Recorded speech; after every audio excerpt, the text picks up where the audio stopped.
से आज हमारी उत्तमता इस विषय की चर्चा चल रही है। उत्तम तप क्या होता है? अन्य धर्मों में, अन्य दर्शनों में सब जगह उत्तम तप को माना है। उत्तम नहीं, तप को माना है। जैन दर्शन ने उत्तम तप को माना है। हमारा तप उनके तप से उत्तम कैसे? हमारे तप में और बाकी बाहर के तप में उत्तम और हमारे में उत्तम शब्द क्यों, उनके उत्तम शब्द क्यों नहीं? ऐसा क्या अंतर है? सम्यक दर्शन सही है। अभी अपने को जो दर्शन की गाथा देखिए विपिन जी, उसमें क्या है कि कोई जीव बिना सम्यक दर्शन के, बिना आत्मानुभूति के, बिना आत्मा की ओर उन्मुख हुए अगर तप कर रहा है, व्रत कर रहा है, तो क्या है? बाल तप है। कैसा तप है? बाल तप के समान है। इसीलिए सम्यक दर्शन का इतना महत्व है। जैन दर्शन के नहीं, छेड़ाकार में लिखा है सम्यक दर्शन पहली सीढ़ी है। कौन सी? आत्मा की ओर जाने की पहली सीढ़ी कौन सी डाली? सम्यक दर्शन। उसी सम्यक दर्शन से सहित जो तप है वो कैसा तप है? उत्तम तप है। कैसा तप है? उत्तम तप। तप के संबंध में हमने देखा ना, अनेक धर्मों में तप माना जाता है। अरे जब मोहम्मद के रोजे चलते हैं ना, वो थूक को भी नहीं उठाते, वो अपनी थूक को भी नहीं उठाते, तो फिर तो वो तपस्वी है। अभी अपने को उदाहरण देखा था ना, नरक में भोजन मिलता है क्या? 3 लोगों को ना जो खाए वो के मिटे न भूख, कड़ा न नहाए। कि भूख तो ऐसी लगती है कि 3 लोगों का अनाज पूरा खा जाए, पर एक कण भी नहीं मिलता, उन्हें कोई कण भी नहीं मिलता। जितने सागर की उन्हें नरक की आयु बांधी, तो क्या उतने सागर के तपस्वी हो गए? बताइए पवन जी, नहीं हुए ना? क्यों नहीं हुए? तब क्या होता है? आजकल तब क्या माना जा रहा है? कष्ट देना, अपने आप को कष्ट देना।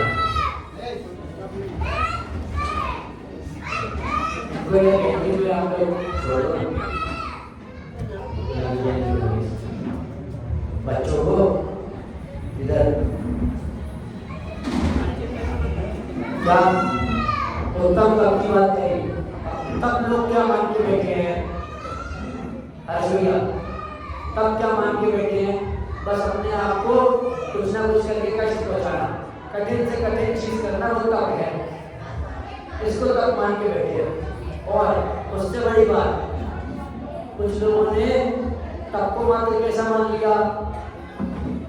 रिद्धि सिद्धि प्रकट करने का उपाय। मुझे ये वाली रिद्धि प्रकट करनी है, मुझे ऐसी सिद्धि करनी है, इस चीज की सिद्धि करनी है, इस प्रकार की रिद्धि धारण करनी है। क्या करना पड़ेगा? तब से रिद्धि सिद्धि प्रकट होगी। तब से रिद्धि सिद्धि प्रकट होती है, पर वो सहज रूप से होती है। अगर मैं ये सोचूं, मान लीजिए मैंने कभी किसी ग्रंथ में पढ़ लिया कि इतने बार नमोकार मंत्र पढ़ने से इतने बजे इस काया में, इस पोजीशन में मंदिर में बैठ के, और मैं ऊपर छत बनी है इसमें बैठ के पढ़ने लगा, तो क्या मुझे वो रिद्धि प्रकट होगी? लेकिन रिद्धि के संबंध में ये परमर्षि षष्ठीमंगल पाठ आदि निकाला था, उसमें उन्होंने क्या लिखी बहुत संक्षेप में हम देखेंगे।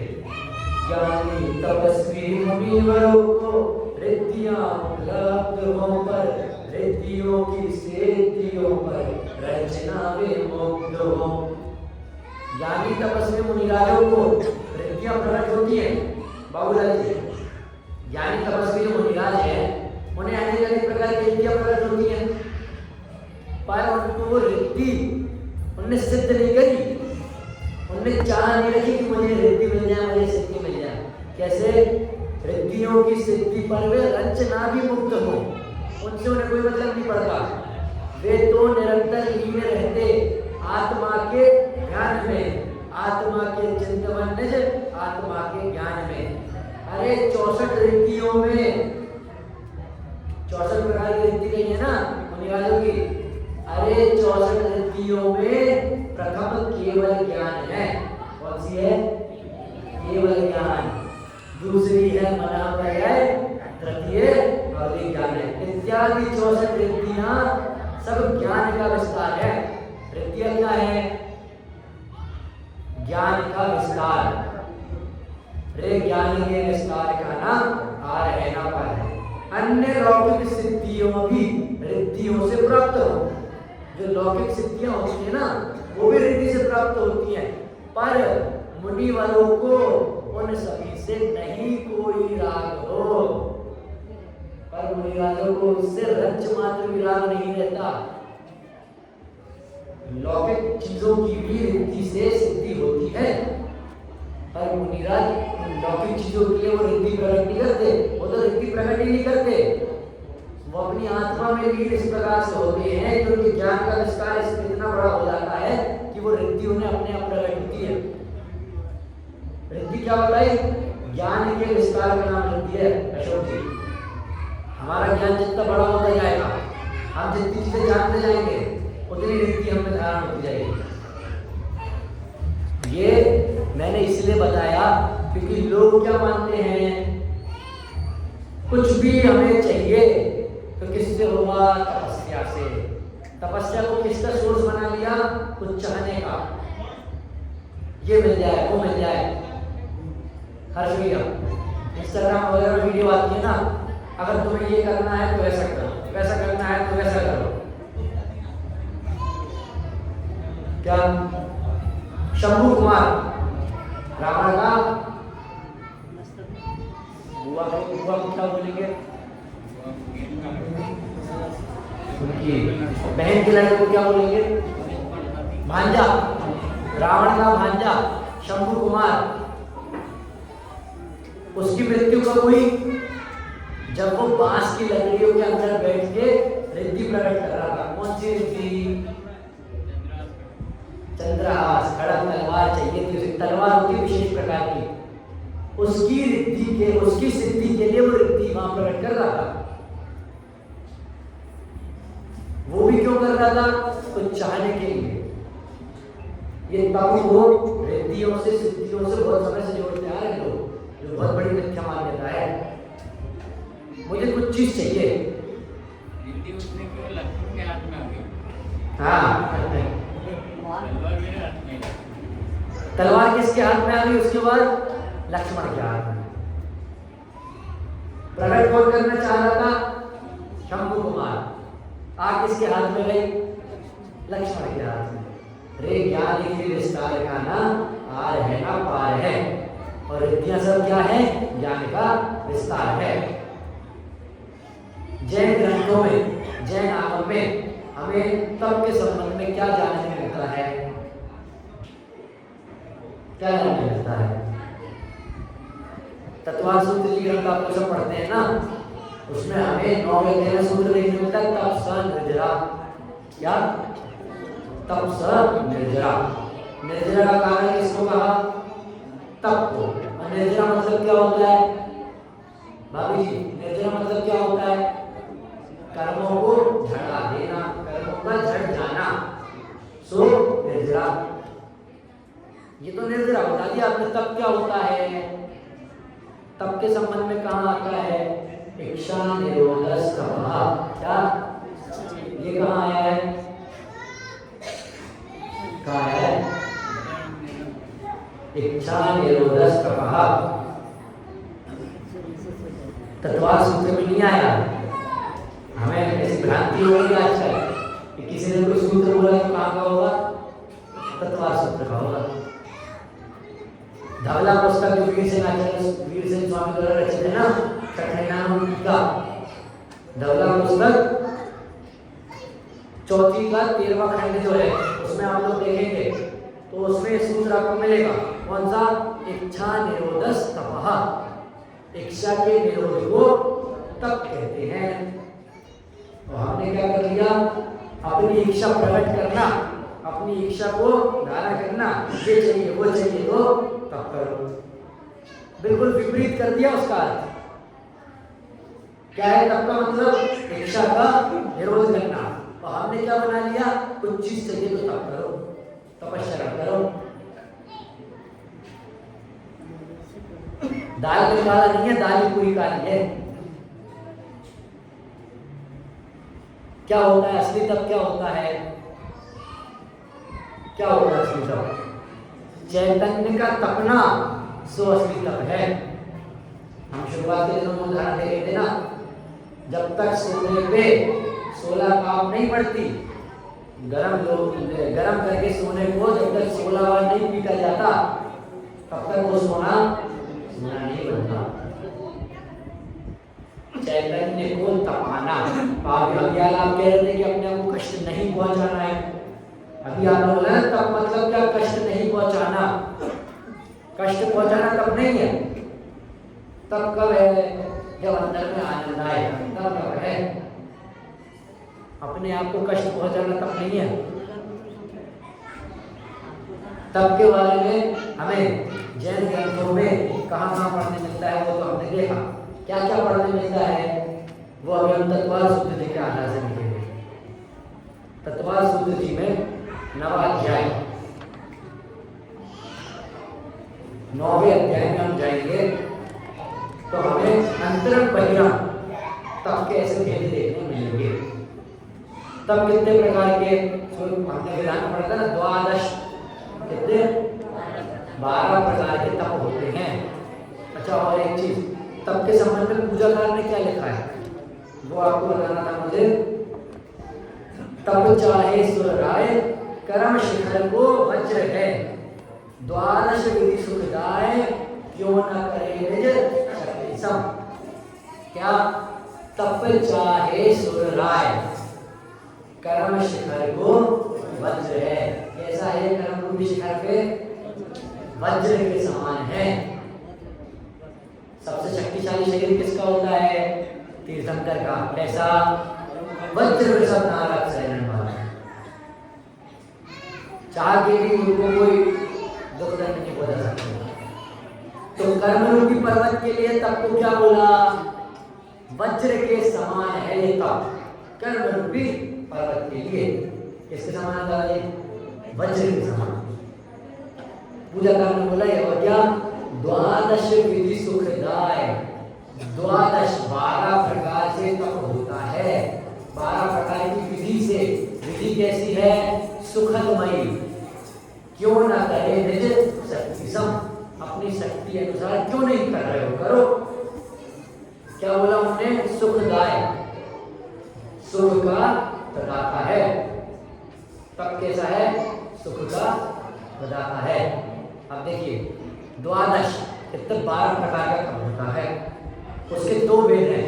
पीछे भाभी जी कितने भेद हैं? 2 भेद हैं जी, बहुत बढ़िया। 6 अंतरंग तप और 6 बहिरंग तप। अब ऐसा अंतर क्यों करती है अंतरंग बहिरंग तप में? वास्तव में आज की परिस्थिति नहीं, उमा स्वामी के आचार्य के समय की परिस्थिति से देखे ना, तो उस समय भी लोगों को ये भ्रम होता था कि जिसके बाहर में तप दिख रहा है वो तो तप है, अंदर में कोई तप कर रहा है तो वो तप नहीं है।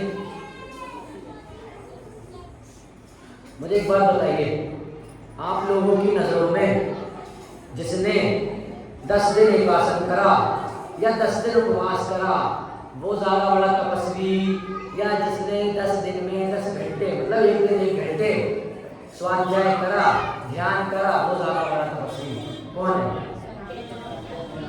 स्वाध्याय करा और ध्यान करा। बाबूलाल जी सारदा पूरा में रहे क्या? पर हमें क्या दिखता है? जिसने बाहर 10 उपवास करे वो ज्यादा बड़ा तपस्वी। वो गलत नहीं है। अभी हम 6 महीने तक की बात करेंगे ना, तो उसमें सबसे पहले ही उपवास है। पर अंतरंग तप में सबसे उत्कृष्ट कौन सा है? ध्यान। उसके पहले कौन सा है? स्वाध्याय। देखिए तत्वाल सूत्र में 9वें अध्याय में 19वां सूत्र, उसको हम देखेंगे। अनशन अमोदर्य वृत्ति परिसंख्यान रस परित्याग विविध संयासन काय क्लेश वायम तपः। ये बाह्य तप हैं। कौन कौन से? अनशन, अवबोधने, वृत्ति परिसंख्यान, रस परित्याग, विविक्त संयासन और काय क्लेश। इन सबका स्वरूप क्या है ये हम देखते चलते हैं। अनशन, अनशन अरे जो सबसे ज्यादा प्रसिद्ध है, 10वें नाम गाते हैं ना, किसके लिए गाते हैं? जिनने उपवास किया हो, जिनने अनशन धारण किया हो। क्या होता है उपवास में? 4 प्रकार के आहार के विषय व कषाय का त्याग। विषय के साथ क्या शब्द लिया? कषाय। क्या शब्द लिया? कषाय। देखिए मैं वैसे तो मैं किताब लाया था आप लोगों के लिए, पर अनशन ये जो शब्द है ना उपवास, इसके अलग से ढूंढ के लेके लाया हूं। अनशन, उपवास, इसको करते हैं ना, हमारी जिंदगी में फ्रीनेस होनी चाहिए, हल्कापना होना चाहिए। जब हम उपवास कर रहे हैं, ये नहीं कि उपवास कर रहे हैं तो दिन और खराब जा रहा है, कि सिर दुख रहा है, पैर दुख रहा है, हाथ दुख रहा है, चलते फिरते नहीं बन रहा है, तबीयत खराब हो गई, वो उपवास नहीं कहलाएगा। अपने आप में हल्कापन होगा ना जिस दिन उपवास के समय, तब समझेगा कि हाँ उपवास कर रहे हैं। उपवास में क्या होता है बाबू जी? ना खाना ना निकालना, कुछ काम ही नहीं बचा, ना बनाना है, ना खाना है, ना उसको पचाना है, ना निकालना है। दुकानें तो वैसी बंद है अपनी, तो दिन भर टाइम ही टाइम मिल गया ना। ना सुबह सुबह से उठ रहे कि दूध वाला आएगा उससे दूध लेना है, क्यों? कुछ बनना ही नहीं है।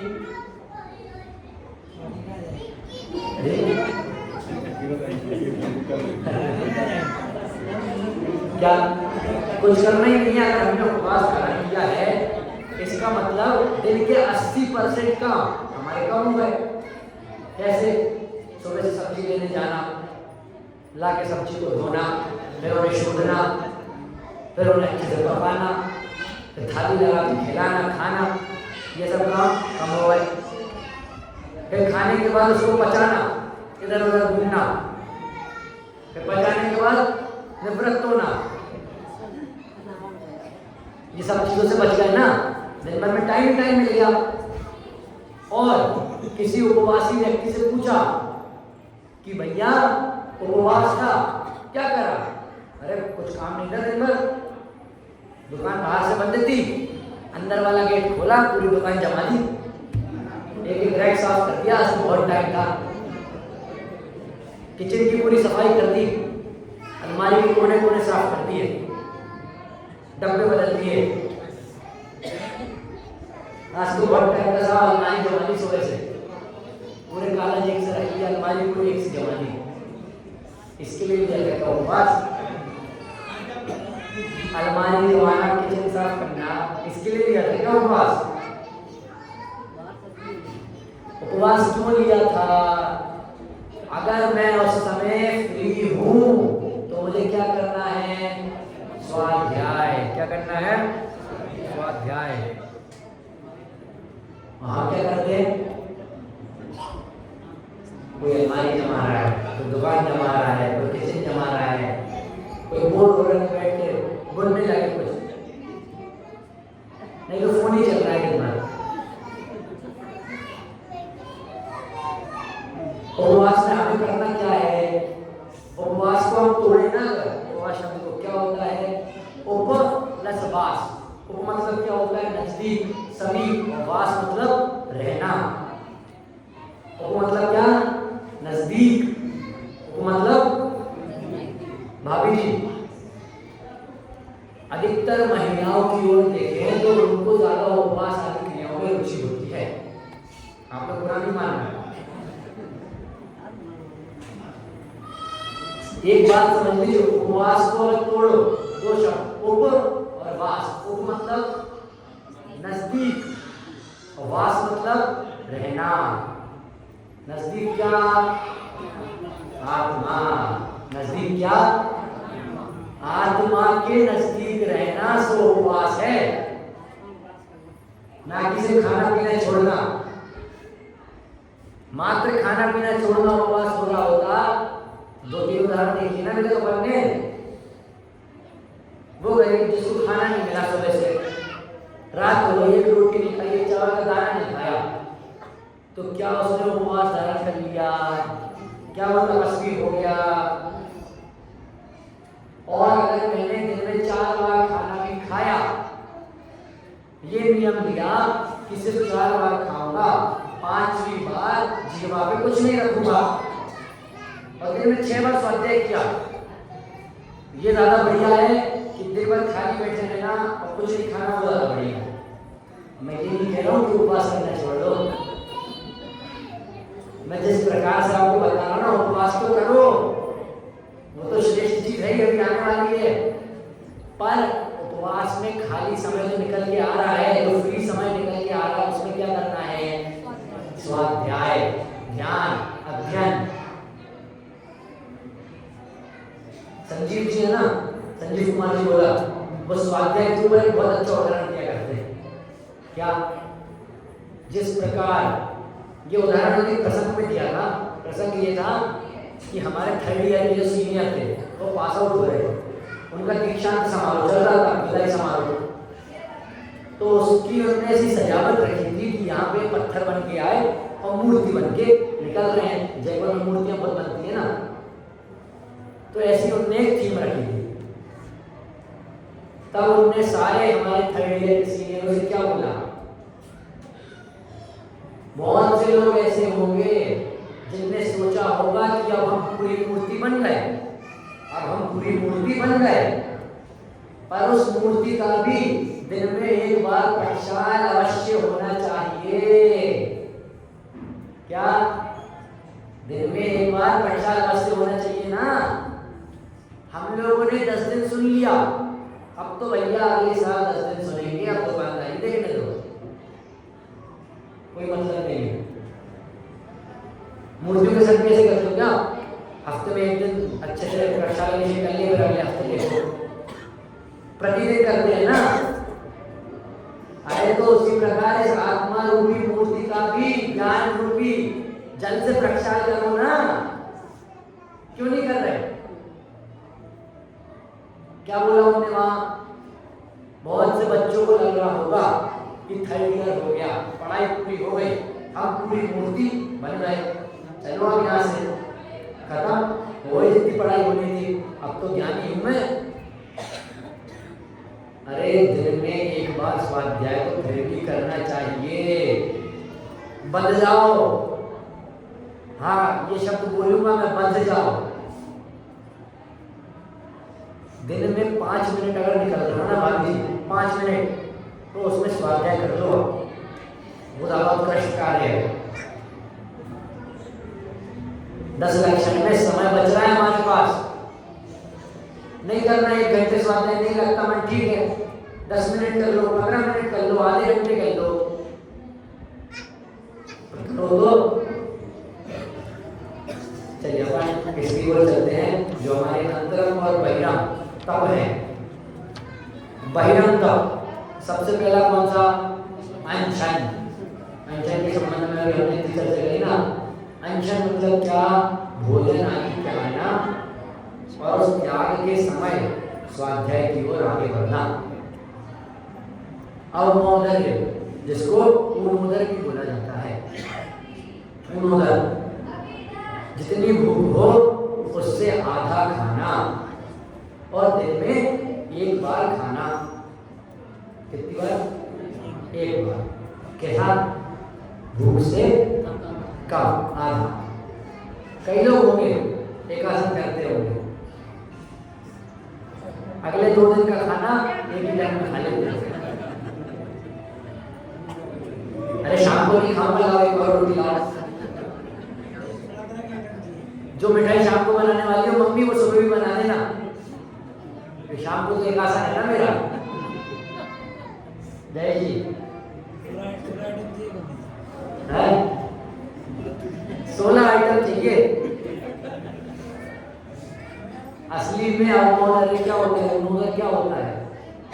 दिन में 1 बार भूख से कम आहार करना। आप ये बोलोगे इसको अनशन के मतलब इसको अनशन उपवास के ऊपर क्यों रखा? तब क्या देखा? इच्छा निरोधस तपः। एक तो दिन में एक बार खाना है, उसमें भी आधा पेट खाना है। इच्छा का निरोध जहां जितना ज्यादा होगा उतना तप की गहराई में होगी। अंजन अमोदरे वृत्ति परिसंख्यान, अनेक प्रकार की अटपटी प्रतिज्ञा पूर्वक भोजन करना। अभी एक प्रकार ही कर रहे हैं, उस एक प्रकार में भी अनेक प्रकार की अटपटी, शब्द लिखा है अटपटी, प्रतिज्ञा लेना। एक मुनिराज की कहानी है इसमें, शायद महापुराण या आदि पुराण में किसी में मिलेगी आपको, शॉर्ट में देखते हैं उसको। उन मुनिराज ने क्या प्रतिज्ञा करी? मैं आज आहार तब लूंगा जब किसी गाय के सींग में रोटी फंसी होगी और उसके ऊपर गुड़ लगा होगा। ये प्रतिज्ञा थी। चंदनवाला की कहानी, जब कोई आएगा समान स्त्री, इसके सर पे बाल ना हो, हाथों में बेड़ियां हो और दाल के छिलके हो, तब ही आहार लूंगा। इस प्रतिज्ञा थी ना इस प्रकार की, किसके अंदर आएगी? वृत्ति परिसंख्यान। देखिए अब क्या रस परित्याग, माता जी भाभी जी, रस परित्याग क्या होता है? 6 प्रकार के रस होते हैं। कौन कौन से? घी, दूध, तेल, खांड या गुड़, नमक और दही। सारी मेन चीजें आ गई इसमें जिनसे आप लोग खाना बनाते हैं। क्या क्या? घी, दूध, तेल, खांड या गुड़, नमक और दही। इन 6 रसों में से कोई भी 1 या 2 या उससे ज्यादा रसों का दिन में त्याग करना। आज मैं खाना खाऊंगा तो उसमें नमक नहीं डालूंगा। अच्छा, यहाँ पे किसी को डायबिटीज है क्या? शुगर साफ। शुगर के बाद बिना शक्कर की चाय पीने लगे हो गया, पहले दिन पी होगी तब बहुत जल्दी लगी होगी, अब अच्छी लगने लगी ना। तो क्या भाई साहब का रस परित्याग है? नहीं, बस उदाहरण दे रहा हूं। क्या उनका रस परित्याग हुआ? नहीं। रस परित्याग पता है कैसे होता है? आज सुबह उठा, आज खाने में घी नहीं डलवाऊंगा। अच्छा, इसमें उल्टा नहीं करना कि किसी के घर खाना खाने गया और तुरंत नहीं घी मत डालो, डाल दिया दूसरी थाली लगाओ। ये तो दूसरे को कष्ट पहुंचाना हो गया। अगर आप कुछ इस प्रकार की अटपटी प्रतिज्ञा ले रहे हो या कोई रस छोड़ रहे हो और आप समाज में कहीं गए हो तो सुबह से बता दो क्या जा रहा आपका। क्या इन 6 प्रकार के रसों में से किसी भी एक प्रकार के रस को छोड़ना। हर्ष भैया, अनमोल भैया, हम लोग देखते हैं ना साइंटिस्ट, फिलोसोफर्स बहुत ज्यादा एकदम फिजिक्स केमिस्ट्री लगा के, दिमाग लगा के हर चीज सॉल्व करते हैं। एक बार मुनिराजों ने जो चीजें लिखी है ना आचरण में, उसकी ओर जाओ आप लोग। साइंटिस्ट जो बात बोल रहे हैं वो बातें मुनिराज पहले बोल क्या है? दिन हफ्ते में 2 बार तेल छोड़ दो, 2 बार घी मत खाओ, कोलेस्ट्रॉल होगा। नमक मत खाओ हफ्ते में 1 दिन, गुड़ और शक्कर मत खाओ हफ्ते में 1 दिन। बहुत सोच विचार के मुनिराजों ने इन सब चीजों का प्रयोग किया है। हम लोग इसमें से पढ़ जाते हैं ना, हम लोग को क्या सिखाया जाता है स्मारक में? जो चीज पढ़ रहे हो उसके पीछे मुनिराज क्या समझाना चाह रहे हैं पहले वो देखो, वो सीखो। अगर समय साल की एक गाथा पढ़ी है, वंदितु सर्व सिद्धे, सभी सिद्धों को मेरा नमस्कार हो, तो मुनिराज हमें क्या समझाना चाह रहे हैं? उस समय उनके मन में क्या चल रहा होगा, उनके भाव कैसे हो रहे होंगे? सभी सिद्धों को नमस्कार हो, जो मुझे धारण करना है वो चीज उन सभी सिद्धों ने धारण कर ली। हाँ, तो भी सिद्ध बनोगे। देखो चुप हो गया। अरे जिनके भी सिद्धों ने शांत करा दो। क्या कहा था हम लोग? षड्रस मुनिराजों की जो लेखन की पद्धति थी ना, वो सोच विचार के लेखन करते थे। 6 प्रकार के रसों का त्याग। अब क्या? विविक्त संन्यासन, एकांत स्थान में सोना अथवा बैठना, एकांत स्थान में ध्यान करना। कई उपवासी जो एकासन करके उपवास करते हैं, जानबूझ के घर के बाहर बैठे मिलेंगे, जानबूझ के मंदिर में ऐसी जगह बैठे मिलेंगे कि मुझे सब देख ले। अब पूछ ले आके, अरे भैया उपवास करा है, एकासन करा है? अरे एकांत स्थान में बैठ के ध्यान करने के उपदेश दिया है। और क्या? काय क्लेश। ये अभी आप बोल रहे थे कि काय को कष्ट नहीं पहुंचना, भी है अचानक लिखा काय क्लेश। उनने किस अपेक्षा से लिखा है वो समझिए। सिद्ध देवशर गुरु पूजन पढ़ते हैं युवल जी की। ग्रीष्म ऋतु, दरिया के किनारे, ठंड है फिर भी नदी के किनारे। मुनिराज को पता है ठंड है, ये मनुष्य नदी के किनारे नहीं आएगा, यहाँ मुझे शांति मिलेगी। और अगर मैं वहीं कहीं गर्म जाके जाके बैठा तो मेरे प्रमाद उड़ेगा और मनुष्य आएंगे, परेशान करेंगे, बार बार प्रश्न करेंगे। इसलिए क्या? शीत ऋतु दरिया के किनारे, ग्रीष्म ऋतु तट के ऊपर। उन्हें पता है इतनी गर्मी में पर्वत चढ़ के कोई नहीं आएगा, पहाड़ चढ़ के कोई नहीं आएगा, इसलिए वहीं जाके ध्यान करेंगे। बहुत बड़ी मेंटेलिटी है, इसके पीछे खूब बड़ा साइंस है, समझेंगे ना। तत्वार सूत्र को आप लोग भैया फिजिक्स की, केमिस्ट्री की, बायो की तीनों ही किताब बोल सकते हो। तत्वार सूत्र को सारी बातें हैं इसमें। जैन दर्शन की फिजिक्स, केमिस्ट्री, बायो सब है। इकोनॉमिक्स पढ़ते हैं ना, किसी को पैसे कमाने का मन है, जैन दर्शन के हिसाब से कार्तिकेय की शुरुआत की 12 गाथा पढ़ लो, जैन इकोनॉमिक्स। देखिए काय क्लेश, ये तो हो गया हमारे बाह्य तप, बाहर से जो हमारे तप दिखते हैं। अब अंतरंग में जो तप है, जो इन बाहर से ज्यादा उत्कृष्ट है, इनको सीढ़ियों के समान देखना। ये हर एक स्टेप पे बढ़ते जाता है। पहले अनशन हुआ, फिर उन्मोदर अवमोदर, वृत्ति परि संज्ञान, रस परित्याग, विविक्त संज्ञान, काय क्लेश। अब क्या आया? प्रायश्चित। प्रायश्चित क्या होता है? इसके प्रति हमारे मन में बहुत गलत धारणा है। प्रायश्चित के प्रति बहुत बड़ी सी धारणा है। मान लीजिए किसी ने नियम लिया, मैं 3 हफ्ते के लिए आलू छोड़ूंगा, गलती से खा लिया। प्रायश्चित लेना है, क्या करें? मंदिर में चलो माला फेर के आ जाओ, 2 बार माला फेर के आ जाओ। क्या होगा उस दिन? उस माला में भी ध्यान दिया कि क्या फेर रहे हैं? अरे नमोकार मंत्र के बारे में एक बात और बोल दी है मुझे, यहाँ के लिए नहीं बोल रहा हूँ मैं, हर चीज अपने में नहीं लगाना है, पूरी दुनिया के हिसाब से बोल रहा हूँ मैं। जरूरी नहीं सभी लोग ऐसा करते हैं, हो सकता है मैं भी धीमा हूँ इस मामले में। क्या मेरा 5 बार नमोकार मंत्र होता नहीं है, उतने लोगों की भोग मिल जाती है।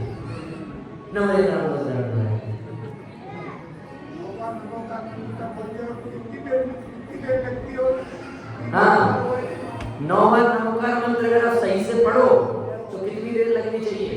और पूजन के बाद जब 9 बार नमोकार मंत्र पढ़ के, पंडित जी जल्दी क्षमापना चालू करो, जल्दी क्षमापना चालू करो।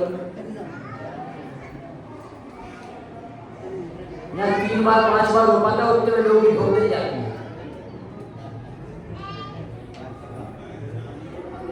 कैसे पढ़ेंगे? अच्छा, और नमो की आवाज इतनी तेज आनी चाहिए उनकी कि सबको पता चले नमो। आखिरी में क्या बोल रहे हैं खुद ही नहीं समझ पाएंगे। नमोकार मंत्र अगर हम पढ़ रहे हैं ना, नमो हरिहंताणम, मैं शुरुआत में एकदम धीमे क्यों लेता हूँ? नमो हरिहंताणम, विचार करो वो अरिहंत परमेष्टि समो शरण में गंध कुटी में विराजमान है, केवल ज्ञान ने प्रकट कर लिया है, दिव्य ध्वनि खिला रहे हैं। उन अरिहंत परमेष्टि कर रहे हैं। आंखें बंद करके आंखों के सामने अनंत परमेश्वरी को लाओ। समोशरण में विराजमान हुआ अनंत परमेश्वरी। नमो सिद्धारम निराकार निराबाधित सिद्ध परमेश्वरी सिद्ध शिला में विराजमान। नमो आयर्याणम नमो वज्रायाणम नमो लोहे सर्वसाउडम। मुनिराजों का ख्याल करो, उनको अपने आंखों के सामने लाओ। अगर 9 बार नमोकार मंत्र में से एक बार भी ऐसे नमोकार मंत्र पढ़ लिया ना तो वो ज्यादा सार्थक हो जाएगा। तो हम क्या करते हैं, उंगलियों में हाथ फेरना है जल्दी जल्दी। कई लोग तो ऐसे और कुछ आजकल इसमें और महान हुए हैं जिन्हें पता चल जाए ना ओम में 5 परमेश्वरी आते हैं। ओम पंडित जी को बात समापन चालू करो, आप खत्म करो जल्दी, घर जाना है। प्रायश्चित देख रहे थे ना। मान लीजिए आपने कुछ नियम लिया, पहले इसको अपन सामान्य उदाहरण से घटाते हैं। मान लीजिए आप में से किसी की या भाभी जी से, मतलब आपकी धर्म पत्नी से लड़ाई हो गई, तो आप उनसे जाके माफी मांगेंगे, भगवान के सामने आके सॉरी बोलेंगे। बताओ, अरे जिन गुरु के सामने हमने वो प्रतिज्ञा ली, जिन गुरु के सामने हमने वो प्रतिज्ञा ली, उन गुरु के सामने अपने उस दोष को प्रकट करो। हमारे जीवन में कोई ना कोई गुरु तो होंगे, कोई गुरु नहीं तो हमारे कोई बड़े, हमसे बड़े माता पिता।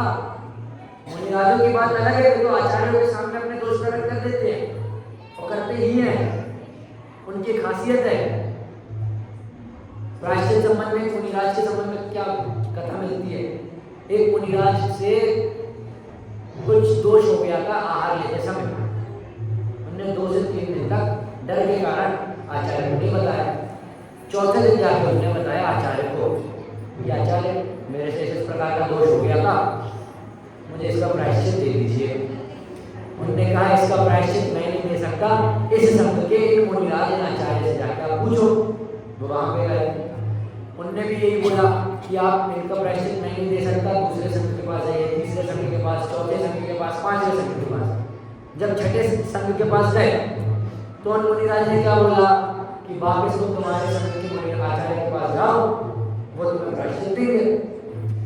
वो संत वहां पे गए, वो मुनिराज आचार्य के पास फिर से गए। उन्होंने कहा हे आचार्य आप भी मुझे प्रायश्चित देंगे तो कृपया दे दीजिए। और फिर पूछा कि जब आप ही को देना था तो आपने इतना क्यों घुमाया। उन्होंने कहा हो गया आपका प्रायश्चित पूरा।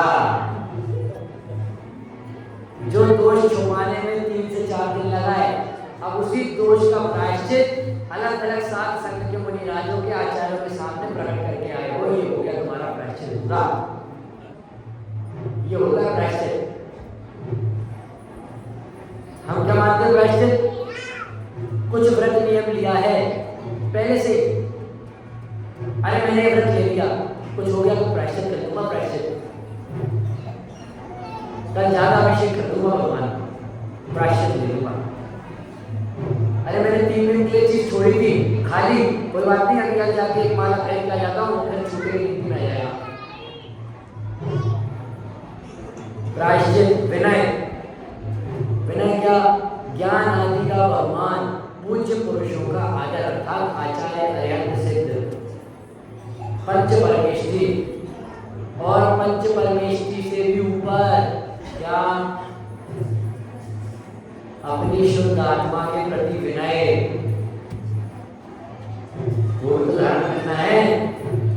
संयम में कल हमने देखा था ना, 6 काय के जीवों के प्रति संयम रखना है, तो उसमें अपन भी तो आते हैं, अपने प्रति भी तो विनय धारण करना है।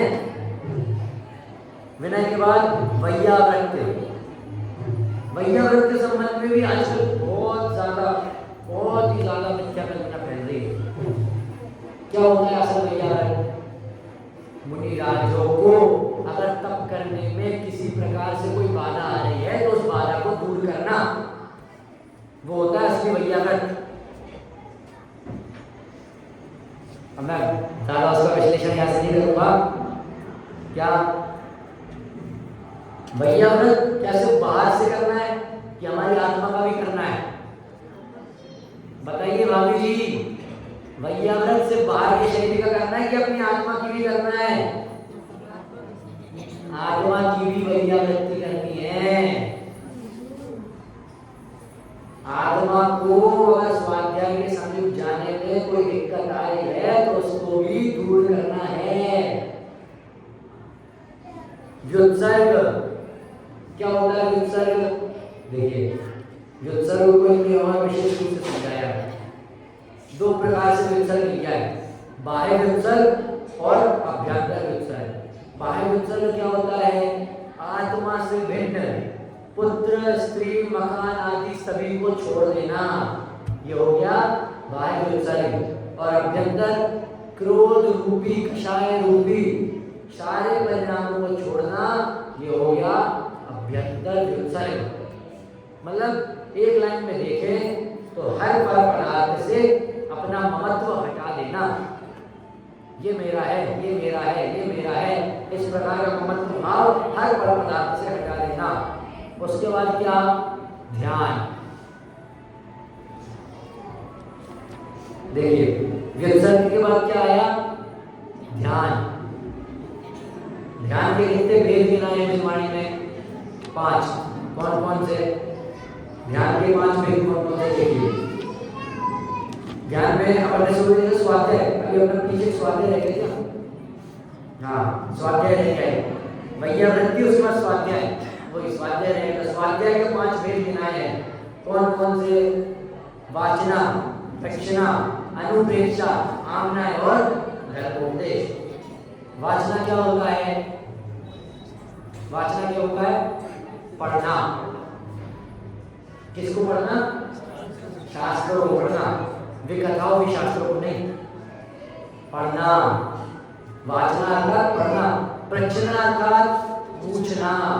अब पूछने से ये नहीं कि पंडित जी आए हैं तो उनकी टांग खिंचाई करना है, तो पूछ लेते हैं कुछ ना कुछ। अगर सही में उस तत्व के संबंध में कोई गड़बड़ आ रही है, कोई दिक्कत आ रही है, समझ में नहीं आ रहा है, तो वो पूछना, ये आ गया प्रश्ना के अंदर। अनुप्रेक्षा क्या होता है? अनुप्रेक्षा क्या होता है? बारंबार चिंतन करना। ये 12 भावना वाली अनुप्रेक्षा से अलग है। वहां पे 12 प्रकार की भावनाओं का बारंबार चिंतन बताया है, और यहाँ बताया है जो विषय आप शास्त्र का पढ़ रहे हैं उसके प्रति बार-बार चिंतन करना। बार-बार चिंतन हर समय हो सकता है। दुकान पे बैठे हैं तो भी चिंतन हो सकता है, गाड़ी चला रहे हैं तो भी चिंतन हो सकता है, नींद नहीं आ रही फेसबुक चला लेता हूँ, अरे जो प्रवचन में सुना 1 मिनट उसका चिंतन तो करो। अनुप्रेक्षा, आमनाए, पुनः पुनः उसको दोहराना, पुनः पुनः उसको पाठ करना। माता जी, तत्वार सूत्र का पाठ या भक्तापर का पाठ या नमोकार मंत्र का पाठ आप लोग यहाँ पे करते रहते हैं ना? हाँ, तो स्वाध्याय नाम का तब करते हैं, और उसमें क्या ध्यान देना है?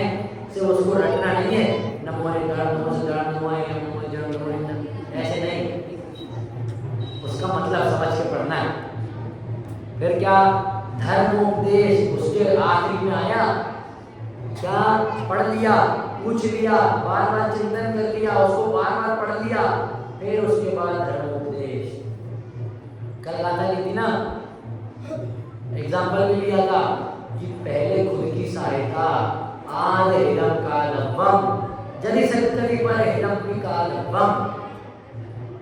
पहले खुद का आत्म कल्याण करो, और यदि हो सके तो फिर दूसरों का आत्म कल्याण करो।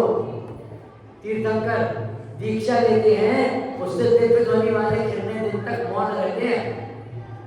पहले केवल ज्ञान उन्हें प्रकट कर दिया, उसके बाद उनकी दिव्य देखे। स्वाध्याय, स्वाध्याय के बाद व्युत्सर्ग। व्युत्सर्ग हमने देखा समस्त बाह्य पदार्थ को और अंतरंग में जो कषाय आती है उनको छोड़ना। फिर उसके बाद क्या आता है? ध्यान। ध्यान के संबंध में भी बहुत चीजें आजकल गलत है। नमोकार मंत्र चालू कर दिया होगा रेडियो में, क्या कर रहे हो? ध्यान में हो, शांत रहो अभी। ये ध्यान है क्या? मन में क्या चल रहा है? अरे यार इन्हें बीच में आके टोक दिया, इन्हें ऐसा कर दिया, इन्हें वैसा कर दिया। 20 मिनट और बचे हैं बस, फिर उसके बाद तो मैं मेरा काम करूँगी, ये करना है वो करना है। ये है क्या ध्यान? सबसे आखिरी की ओर आ गए।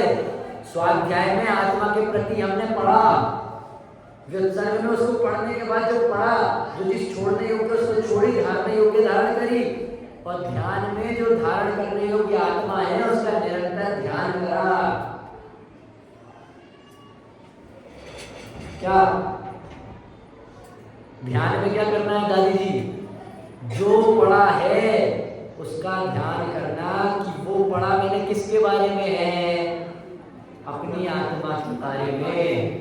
पहले देखी ना विपिन जी, किसकी कहानी है? हमारी ही कहानी है। आचार्यों ने हमारी कहानी लिखी है। पवन जी, आचार्यों ने आपकी कहानी लिखी है। चिराग भैया, हम सबकी कहानी लिखी है, उसी का तो ध्यान करना है। आप सब भी इस तप को अच्छे से समझे। मात्र बाहर की क्रिया से तप नहीं है, और ऐसा नहीं बोल रहा हूं कि बाहर की क्रिया नहीं करनी है। अंतरंग को जानेंगे तो बाहर की क्रिया अपने आप उसी प्रकार होगी। अंतरंग में आत्मा की ओर उन्मुख होंगे तो बाहर अपने आप हमारी क्रिया उसी प्रकार जाएगी। हम भी इस बात को समझे। कहां से स्टार्ट किया था? उपवास, अनशन, अनशन से लेके ध्यान तब तक हम सभी आए, तभी हमारा उत्तम तप सार्थक कहलाएगा। तो हम सब भी अनशन और जो आखिरी ध्यान तप है, इन दोनों में अंतर समझे, और दोनों एक साथ हो सकते हैं इस बात को भी समझे। इसी मंगल भावना से ओम नमः शिवाय।